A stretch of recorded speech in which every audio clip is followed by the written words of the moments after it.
Ha chiesto di parlare il senatore Candiani, ne ha facoltà. Presidente Draghi, colleghi, oggi ci accingiamo a quello che per qualcuno potrebbe essere definito un passaggio storico, ma che essenzialmente per tutti gli italiani è un passaggio di speranza, di sicurezza, di futuro. E le dirò, Presidente, che il tono che lei ha tenuto nella gestione e nella descrizione è anche un po' dimesso nella gestione di questo passaggio del PNRR è molto apprezzabile, perché dobbiamo sempre ricordarci che ci troviamo di fronte non a una montagna di soldi da spendere, ma a una grande responsabilità nei confronti degli italiani.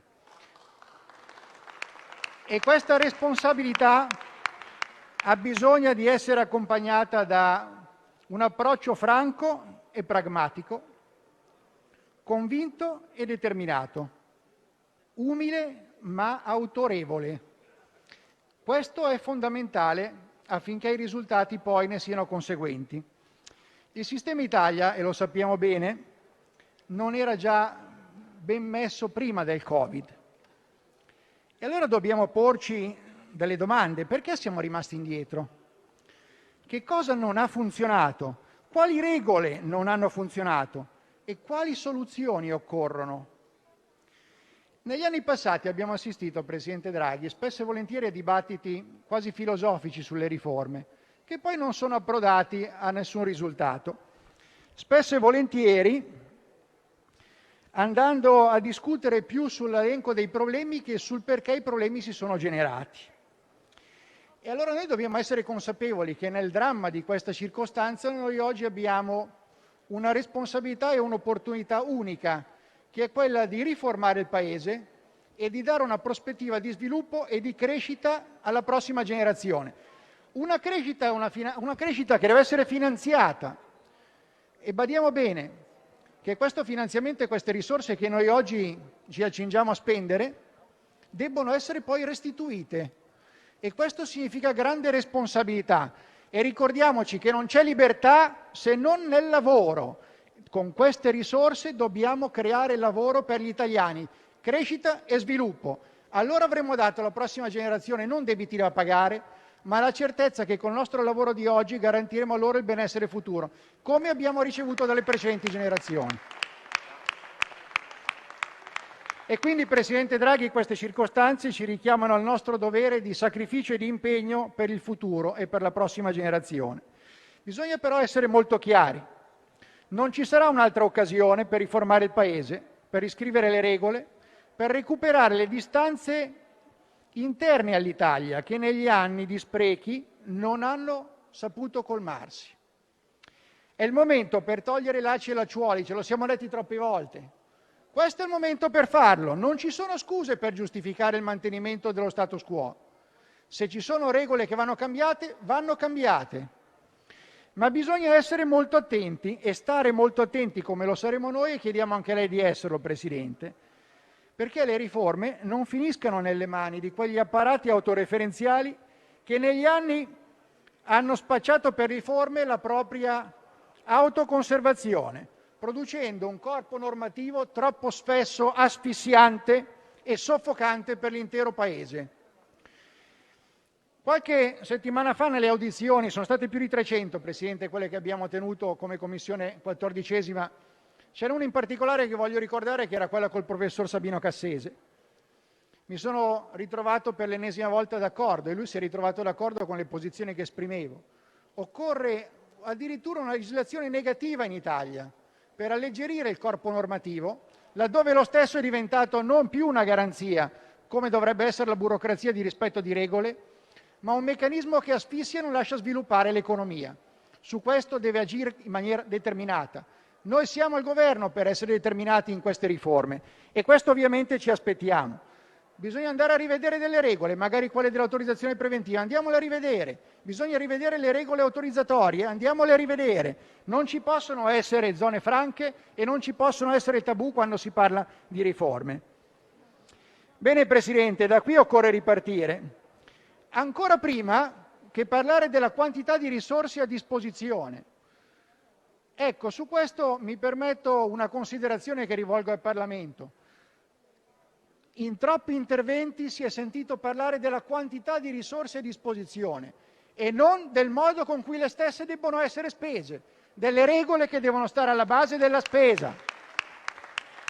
Perché sappiamo che c'è un nodo nella capacità di utilizzo delle risorse che non rende le stesse efficaci a tutte le latitudini del Paese. Su questo l'impegno del Governo deve essere massimo e determinato. Per il successo del PNRR occorre essere determinati e concreti nel dare corso quindi alle riforme necessarie a recuperare il gap a partire dalle attività produttive. Vedi Presidente, in questi mesi gli italiani sono stati indotti ad avere fiducia rispetto al piano. Non possiamo permetterci di tradire questa fiducia. Dobbiamo dare agli italiani fiducia ed averla negli stessi per rialzare il Paese. Le riforme necessarie le abbiamo chiamate per nome e cognome. Abbiamo voluto che fossero inserite in maniera chiara e determinata anche nella risoluzione che ci accingeremo tra poco a votare. La riforma della pubblica amministrazione, volta a favorire la semplificazione e l'efficacia dell'azione amministrativa, la digitalizzazione dei servizi, gli investimenti in capitale umano e il ricambio generazionale, la riforma della giustizia, volta a garantire la riduzione dei tempi dei processi e a smaltire gli arretrati giudiziari, e la riforma del fisco, che pur non ricompresa nel PNRR, è parte integrante della strategia di governo e vogliamo sia attuata dalla A alla Z, per dire agli italiani che le risorse che gli stiamo dando non saranno poi costretti a restituirle con lacrime e sangue assieme alle tasse. Bene, Presidente, occorre sfruttare al massimo gli spazi di collaborazione tra il pubblico e il privato. Questo è un Paese che ha sempre sviluppato economie pubbliche, ma che fatica ad intraprendere economie di mercato. Bisogna mettere in sinergia la capacità pubblica e quella privata, affinché tutti assieme ci rialziamo, senza che una sia di ostacolo all'altro. È un piano strategico, lo è per tutto il Paese. È un piano nel quale c'è scritto nero su bianco i principi di destinazione della spesa e degli investimenti, al nord e al sud, al termine dei quali vogliamo che finalmente possano essere colmate tutte le distanze che ancora esistono in Italia, non solo tra nord e sud, ma anche tra centro e periferia. Presidente, se cresce il sud, cresce tutta l'Italia. Se non riparte il nord, non riparte tutta l'Italia.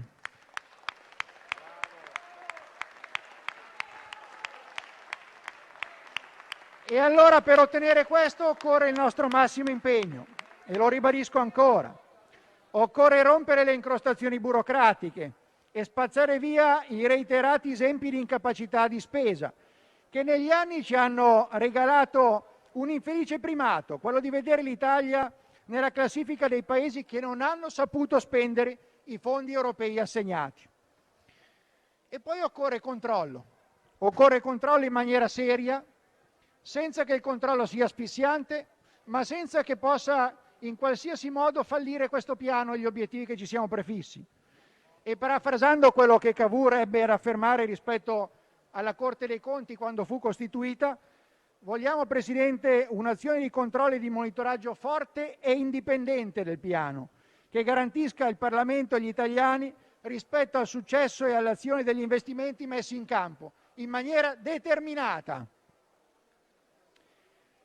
Ci sono, e abbiamo raccolto prima anche qualche dichiarazione che cercava di provocarci, ma non ci facciamo caso, perché lo spirito per il quale siamo al governo è quello di servizio nei confronti del Paese.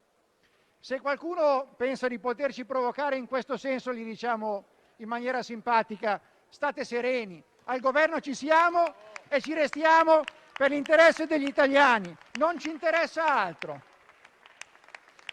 A lei, Presidente Draghi, invece diciamo di andare avanti con passo determinato, a partire dalle riforme. Indietro non si torna, ma neppure possiamo permetterci di rimanere fermi, nel dubbio su quello che va fatto. Siamo passati velocemente dal "ce lo chiede l'Europa" alla volontà di essere protagonisti e tenere ben saldamente in mano le redini del nostro futuro. Su queste basi, Presidente, ci accingiamo a votare a favore della risoluzione e ad augurarci che questo PNRR abbia il suo futuro e abbia la ricrescita dell'Italia saldamente nelle nostre mani.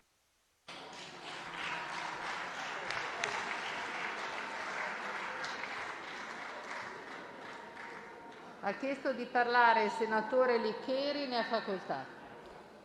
Grazie. Presidente Draghi, di questo piano lei ha parlato come, cito tra virgolette, un lavoro che ha grandemente beneficiato dell'azione già svolta dal precedente governo.